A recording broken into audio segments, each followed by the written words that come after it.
sorry about that.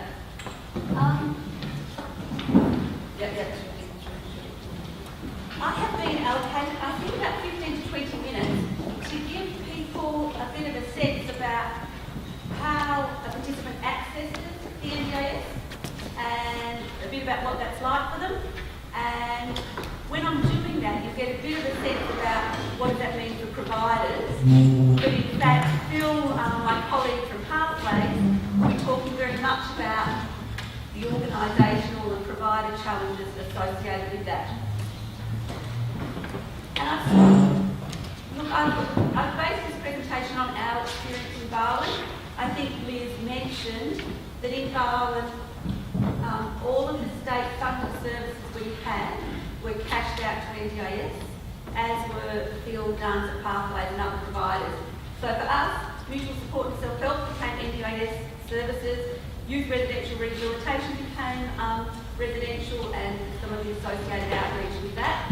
And I think for Phil, he would say that a large portion of home-based outreach and day program funding became NDIS funding. So most of it was in. Now, we don't know what the rollout situation is going to be.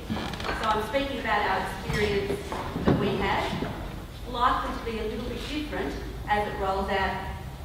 And I do want to say that the NDIA has changed enormously from the early days. I think Phil and I would both agree that there's a degree of flexibility and perhaps some mutual respect that has emerged in our journey over the last 2 years. So, just a reminder that this is all about choice, control, and very individually focused, this service delivery. Liz mentioned those points. But I'm just going to talk about the individually focused. That this is a scheme that absolutely has an individual at the centre. It is not a scheme that in any way is focused on serving the carers of people with a mental illness. It is an enormous gap in the NDIS. So as we see some of our carer support money being given to the NDIS, that is a major concern. And I see Julian's on the panel a bit later, and I'm sure you're going to address that. The other thing is this presumption of capacity. The NDIS assumes that people who come to their door are able to participate in this process. That's their default position. And you see that playing out throughout the process. Reminder that NDIS talks about 3 elements, if you like. One is the individual funded supports. Most of our individual client support package services will become individually funded supports. That's kind of a replacement. The other one is the ILC, information linkage and capacity building. I'm not clear that's what that's going to deliver to the community, to participants. It wasn't a feature of the Barwon transition at all, so we operated without that. The other part of the NDIS is they see themselves as activating or linking people to mainstream supports. Now, in the absence of the PDRS sector, I'm not quite sure what that looks like, but that's what they see as a big element of people who come to their doors. Having said that, I'm going to focus on the individually funded support, which is where our experience is. All the right things are said here. It's designed to assist participants to reach their goals. It's true that the supports that are funded have changed over time.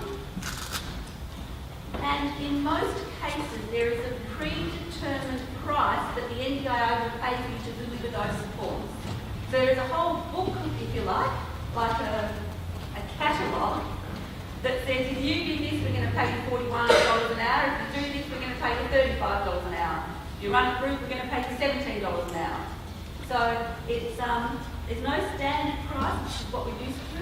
There's a catalogue of prices that the NDIA choose from. And the other thing to note is that all this is invoiced after delivery.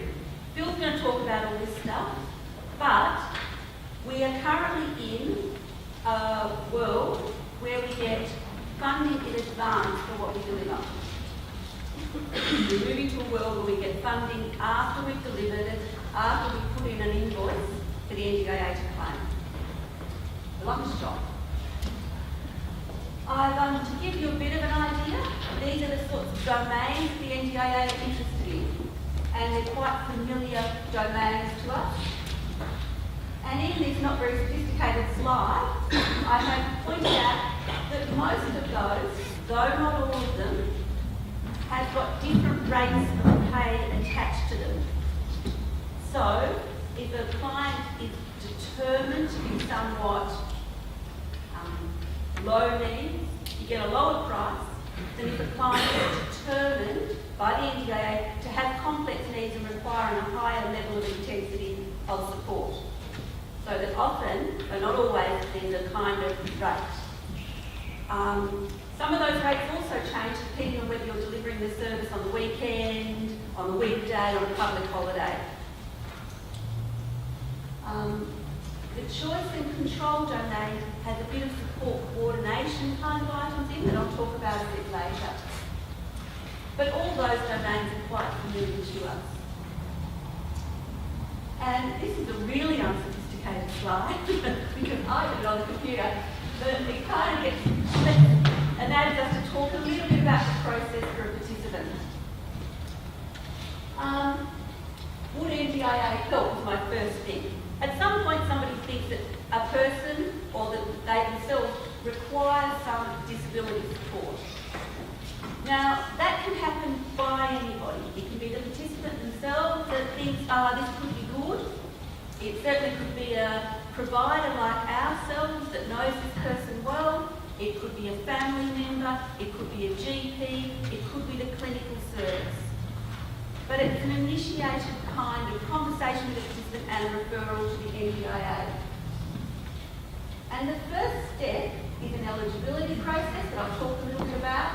A planning process, talk a bit about that, and then a process of choosing who's going to provide what that's being funded, and providers delivering those supports, and review. Now, I tried to make this slide clever, but it isn't very clever. But see the blue boxes? They are functions that belong to the NDIA, not providers at this point. And that's a really important thing that will impact on the way we do our work. So, could the APIL help? As I said, anybody can think this and make contact with the NDIA. But there is an eligibility process to go through. And of course, we're very concerned about who's going to get in and who's going to get out. I would suggest that everybody have a look at the NDIA website and have a look at the access checker. So it is related to transition. So it asks you where do you live and therefore are you eligible. But that's obviously going to be an ongoing conversation as Victoria rolls out throughout Victoria. But it asks a series of questions. It's not very long, but it's a really nice thing to sit down and do with participants and get some kind of thinking about it. According to NDIA offers, there is a bank of computers, and often, still in the early days, the NDIA worker and the participant sat down and did this My Access checkup. I actually think it's a really good website to get to know, actually. There's lots of material in there, the NDIA website. The eligibility. I think you all know that. We've heard Liz or I or Kim speak. We know all that. It is about permanent impairment. It is about that it leads to functional impact and disability that is expected to endure and last. 3 elements. And in fact, those 3 elements have to be proved in the process of becoming eligible. Okay, so that means that there is an evidence collecting kind of process. So certainly our experience in Barwon was that people weren't automatically deemed eligible at all. In fact, some of our existing clients were initially deemed ineligible for service, and there's a process that to work through. Now, NDIA now are very clear that this is not diagnosis related. But in practice, my experience and the experience of participants, and I see Phil and Brooke nodding, was that people had to go and get a diagnosis and they had to provide evidence of it. So they're going to their GPs, they're going to the clinical program, collecting evidence of their permanent impairment. I would encourage people to read the Mike Slade paper on the My Fellowship website that takes a position about whether this element is, how damaging this element might be to individuals. Please read that. But there is certainly a process of proving that you're eligible. Now, I think the NDIA have improved this element. They now will seek, or we did have experience of seeking evidence from the current provider. In the early days, they didn't want to know us. But they've loosened up, and they will take a recovery star that we've been working on with the participant as kind of evidence. They will take a participant's view of their functional impairment, a family member's view of their functional impairment as evidence. And I think that that's quite a change from the early days, like 2 years ago. So that's feeling a bit better. I don't know what we in the early days roll out in different areas, but we can play, I would encourage us to play a very active role in that evidence collecting. It can be very stressful for participants.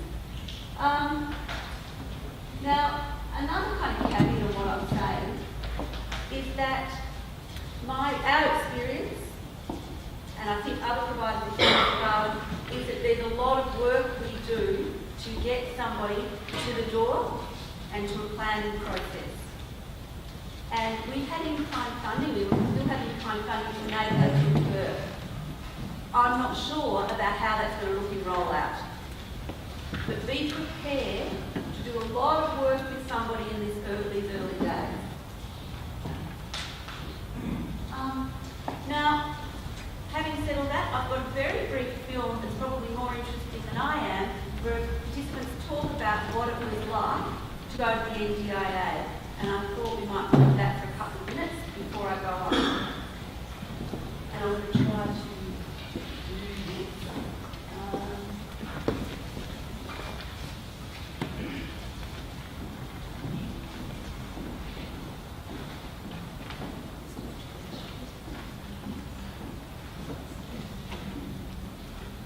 I think I'm doing okay, yes, on screen?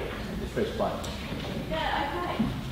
So this is a participant from who we go to this day in Darwin from a range of providers.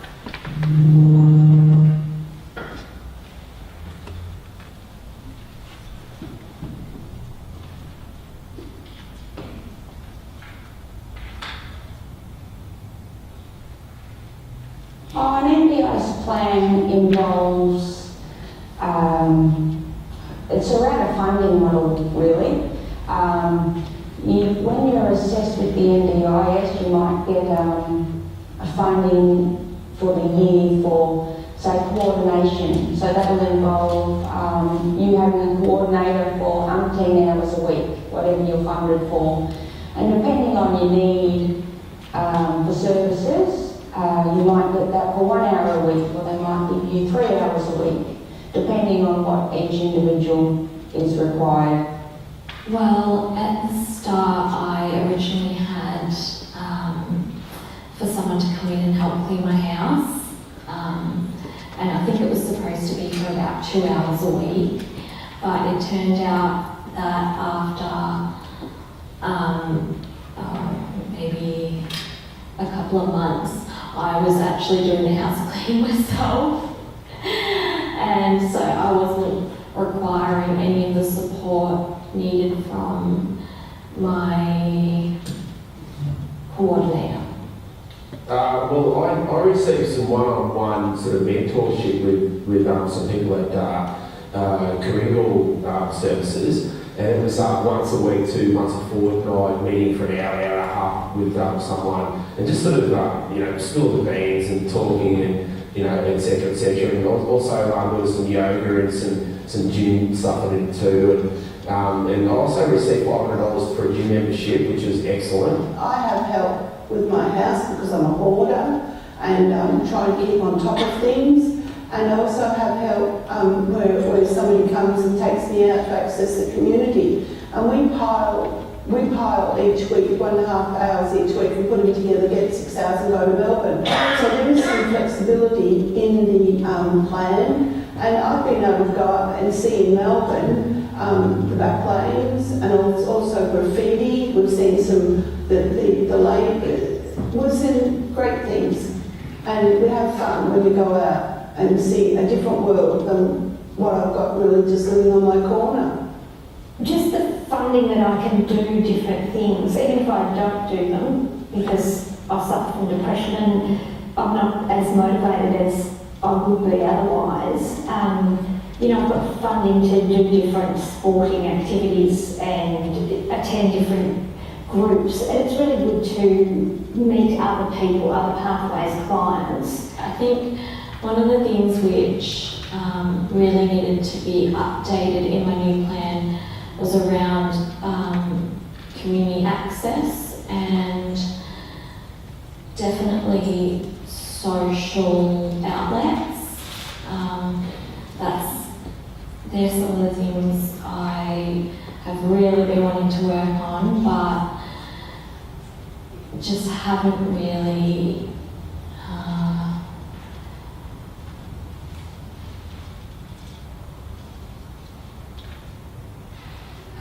been able to.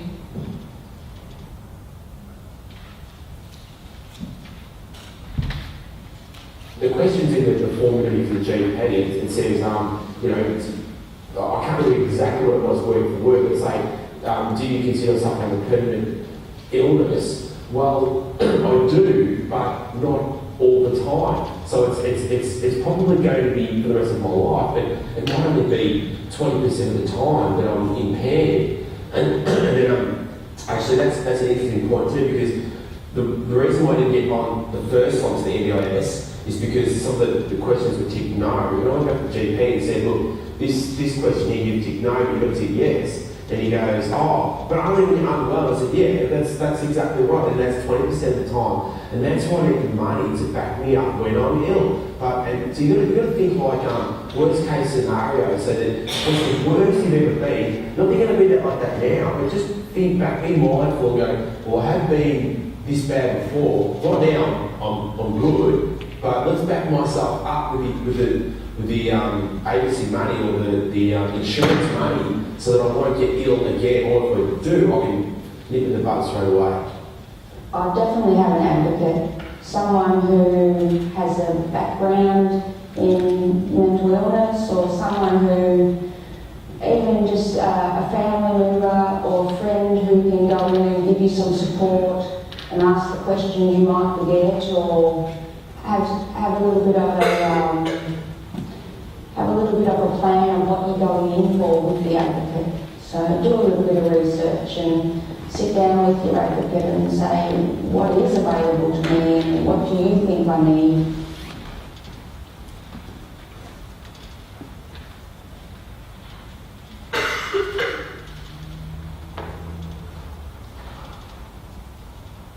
My advocate, every time the planner drew breath, she would say that I needed help to clean my house. So friends could come over, and I'm a hoarder, and they gave me that help, and so that was just wonderful. And advocates can help you keep on track so that you're not wandering off or you don't present yourself in too good a light, because mental illness has good and bad days, and you're obviously doing okay to be there at all, and they want to know what you're like on your worst day. So you need to be mindful that you actually tell them that. Life doesn't go swimmingly all the time, otherwise you wouldn't be there.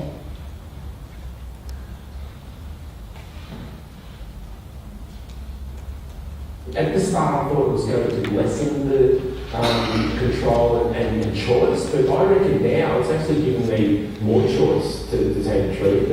But yet again, you've got to know what's out there. You've got to know exactly what you can do. You know, exactly what you need to do to maintain your mental health. You're not limited to one place or to one organisation. You might get more benefit of going with 3 organisations.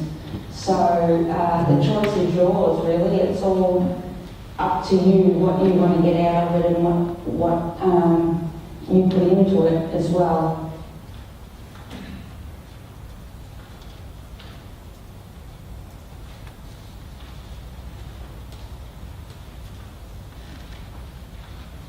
there's so many different services available, which I never knew about. So when I started looking, I spoke with my heart worker, and she said, treat it like an interview.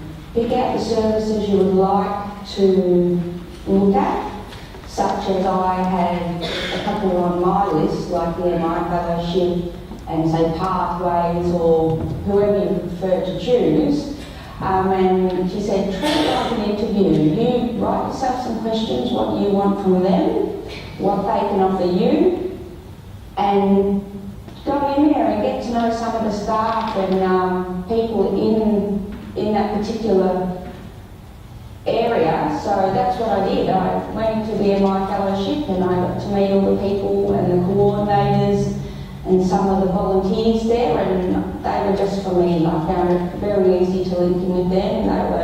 They were very understanding, they were very inviting. It's very important that you go with a organisation what you click with and who will look after you.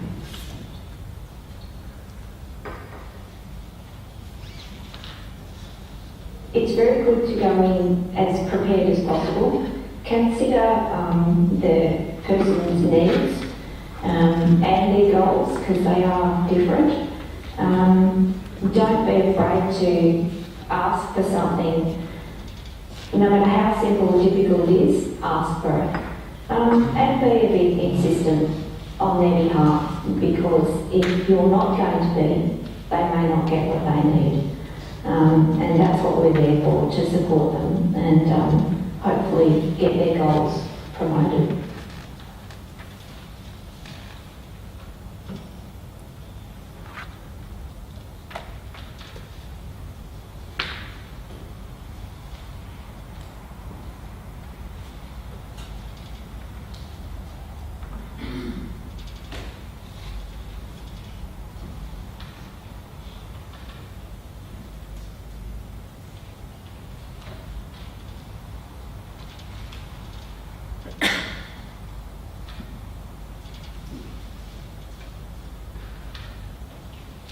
I recommend the NDIS for anyone with mental health issues, whether it be just from anxiety or bipolar. It doesn't matter what sort of mental health issue you have.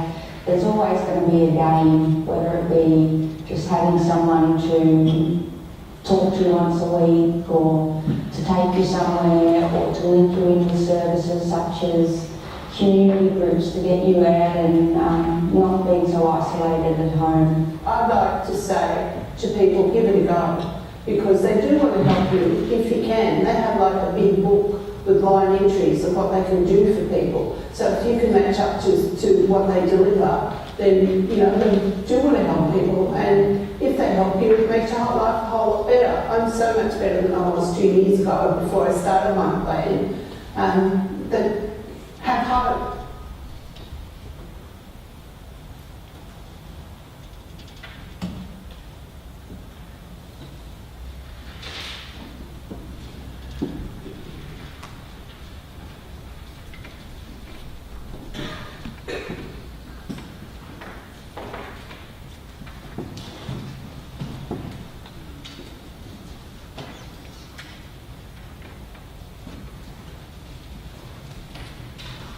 That was, gave you a bit of an idea about how this thing works. I've only got about 2 minutes.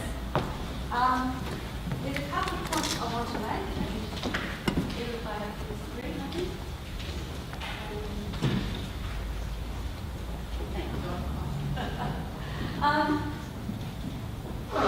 Those people were talking about their experience of accessing. One of those participants, Janet, talked about it was a good day for you to get to the NDIA, and I think that's worthwhile remembering that. You had to be good to get there. She also talked, and many people talked about the importance of advocacy and support to get people through this process, and I wanted to highlight that.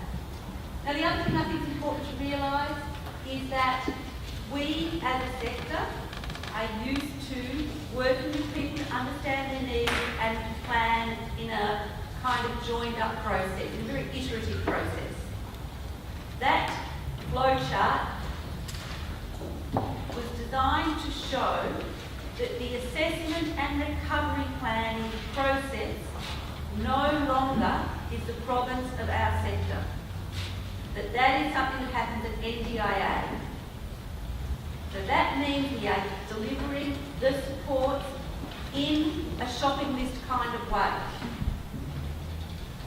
I really encourage you all to think about that dynamic, because it means and it is a different thing than what we're doing now.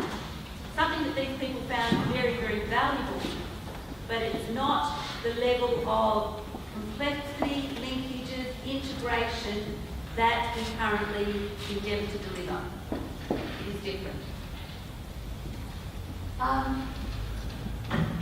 Just one or two things I'll highlight is that when a participant, like those participants, come to a provider, the first thing a provider does is talk to the participant about the conditions or the agreement we have to provide services. And that sets out things like what happens if you don't attend, what happens if you cancel, this is what we expect and this is what we'll deliver to you. You are setting up an agreement, a contract with the participants that walk through the door. That is signed. And it's a really important process that enables the billing arrangements to happen. And just as a quick example, we are getting lots of plans that have support to help public access to community. Paid about $41 an hour. Phil's going to talk about this, I'm sure, so I'm not going to go on about the payment. If you do it on a public holiday, you're paid about $94 an hour though, and there's all that in between. If you can charge for travel, if you like, but it comes out of the participant's plan. So if you have an hour to deliver something and 20 minutes is taken up to travel, the participant will only get 40 minutes of service delivery. So that's the dynamic. You have to plan delivery with participants. And I think Adam suggested that there is some money for people to try out memberships. There is some sort of like brokerage money. People can try out a gym, can try out something like that in that support item.